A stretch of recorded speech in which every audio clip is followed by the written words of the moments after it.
Hey, what is up, everybody? I am here to give you The Adventures of Tom Sawyer, Read Aloud series, Chapter 17. And if you want to check out chapters 1 through 16, click on the playlist down in the description box below. And yeah, I'm just going to get right into it. This chapter was called The Point and Tom's Secret. And this chapter starts on page 123 and ends on page 127, so this is only about 4 chapters. I'm actually looking forward to reading this chapter because obviously you had the last chapter, you had Joe Hopper and Huckleberry Finn about to leave to go back home to Petersburg, but then Tom said his secret, obviously the secret that he went back and everyone thought that they drowned and stuff. So now we're going to find out about why Tom Sawyer revealed this secret. Because it doesn't necessarily tell us in the last chapter. So I'm glad they're going to cover this in this chapter. So let's just get right into it.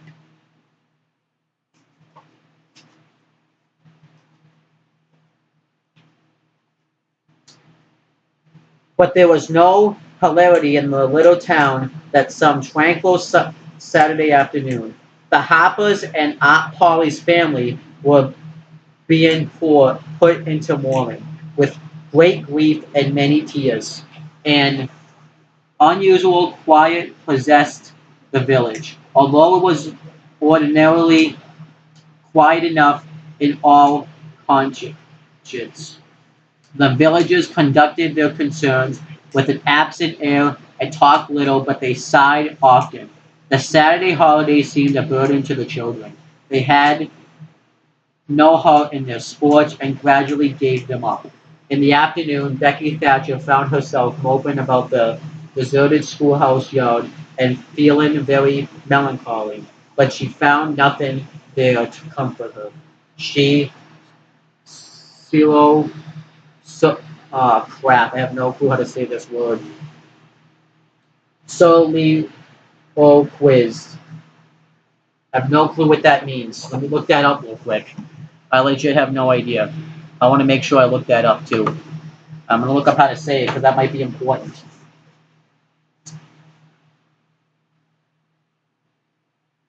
That might be important. That might be important to something. That might mean something. Okay, so Soli. I don't usually like stop and like look this stuff up, but it's pretty damn important. Um,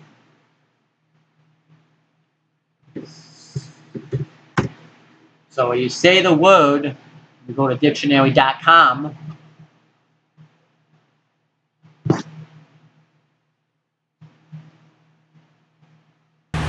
So it's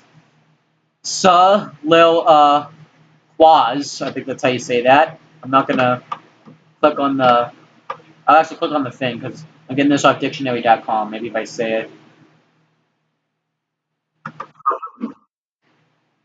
and it says here,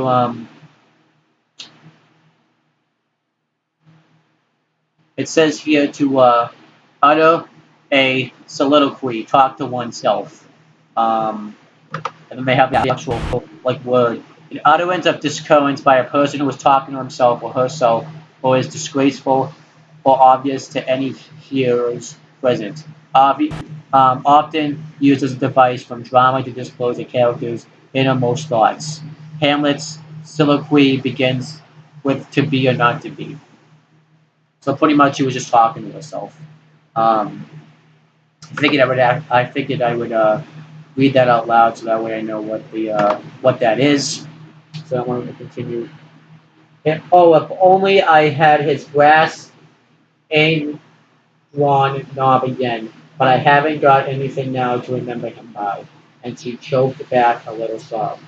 Presently she stopped and said to herself, "It was right here.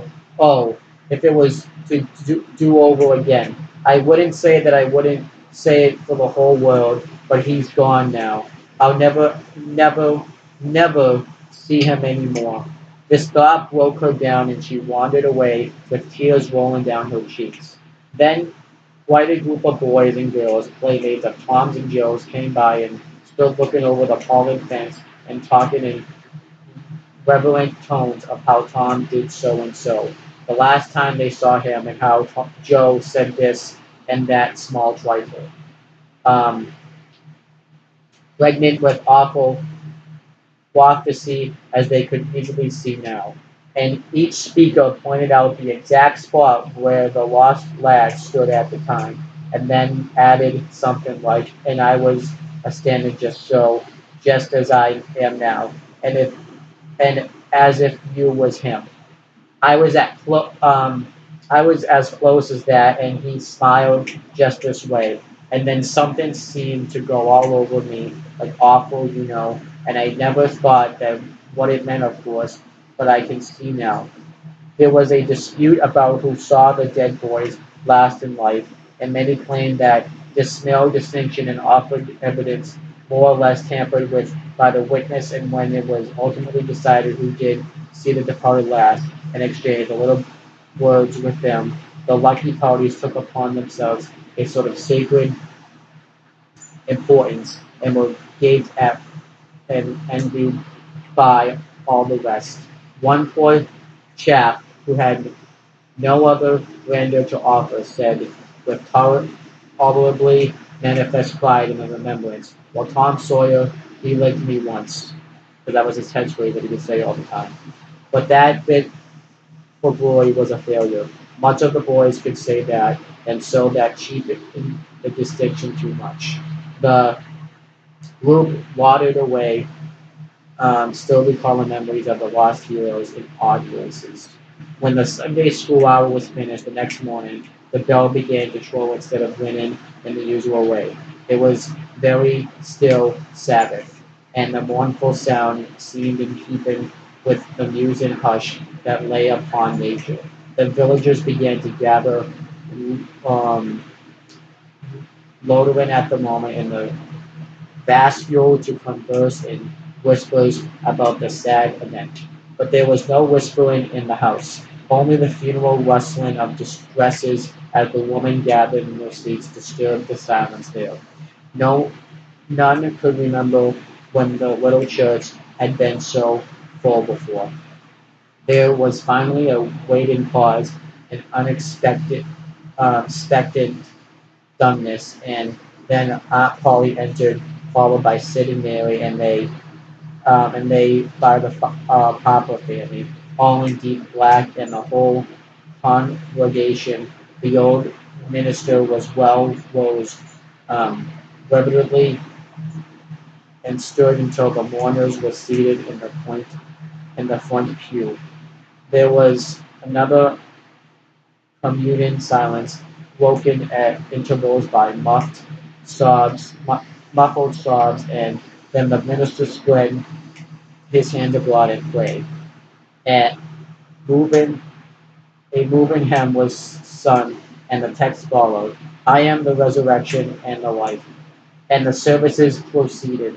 The clergyman drew such pictures of the graces, the winning ways, and the rare promise of the lost lads, that every soul there, thinking he'd recognize these pictures, felt a pain in remembering that he had persistently blinded himself to them almost always before, and had his persistently seen only faults and flaws in before babies. The minister related many a touching incident in the lives of the departed two, which illustrated their sweet, generous nature, and the people could easily see now how noble and beautiful those episodes were, and remembered with grief that at the time they occurred, they had seemed rank rascalities while deserving of the cowhide. The congregation became more and more moved as the pathetic tale went on, till at last the whole company broke down and joined the weeping mourners in a chorus of anguished sobs. The preacher himself given away to his feelings and crying in the pulpit. There was a rustle in the gallery which nobody noticed. A moment later, the church creaked. The minister raised his streaming eyes above his handkerchief and stood transfixed. First one and then Another pair of eyes followed the ministers, and then almost with one impulse the congregation rose and stared while the three dead boys came marching up the aisle. Tom in the lead, Joe next, and Huck, a ruin of poop and rags, sneaking sheepishly in the rear. They had been hid in the unused gallery, listening to their own funeral sermon. Aunt Polly, Mary, and the Hoppers threw themselves upon the restored ones, smothered them with kisses, and poured out thanksgivings. Um, while poor Huck stood abashed and uncomfortable, not knowing exactly what to do or where to hide from so many unwelcome eyes. He wavered and started to slink away, and Tom seized him and said, Aunt Polly, it ain't fair. Somebody's got to be glad to see Huck. And so they shall. I'm glad to see him, poor motherless thing. And the love and attention Aunt Polly lavished upon him were the one capable of making him more uncomfortable than he was before. Suddenly the minister shouted at the top of his voice, Praise God, from whom all blessings flow, sin, and put your hearts in it. And they did. Old um, hundreds strode up with a triumph. Um, First, and while it shook the rafters, Tom Sawyer the pirate looked around upon the Indian jubilances and about him, and confessed in his heart that this was the proudest moment of his life. As the sold congregation trooped out, they said they would almost be willing to be made ridiculous again, or to hear old Hundred's son like that once more. Tom got cuffs and kisses that day, according to Aunt Polly's varying moods. Then he had earned before in a year, and he hardly knew which expressed the most gratefulness to God and affection for himself.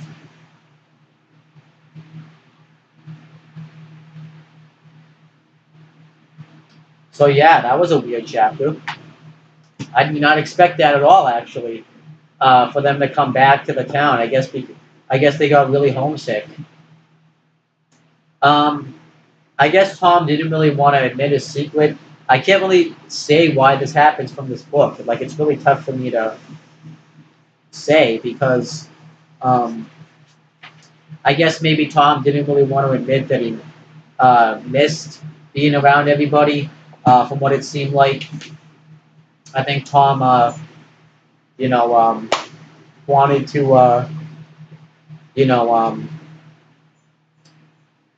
I guess show that he could be independent, live by himself, and he didn't want to have to do any of these other things. Um, but yeah, this was a shock to me. I don't know how to really react to it. Like, it just was done so well that I can't explain it. Like, this was just, I did not expect like them to actually go back. And it's just weird. Um, so I guess in a sense, Tom got what he wanted. I guess he always wondered like if they would be upset if he was gone, and he found out that that he did get what he wanted. So that people were gonna miss him. I don't know. I can't really explain um, what happened. So that was a one hell of a good chapter. I fucking love that chapter.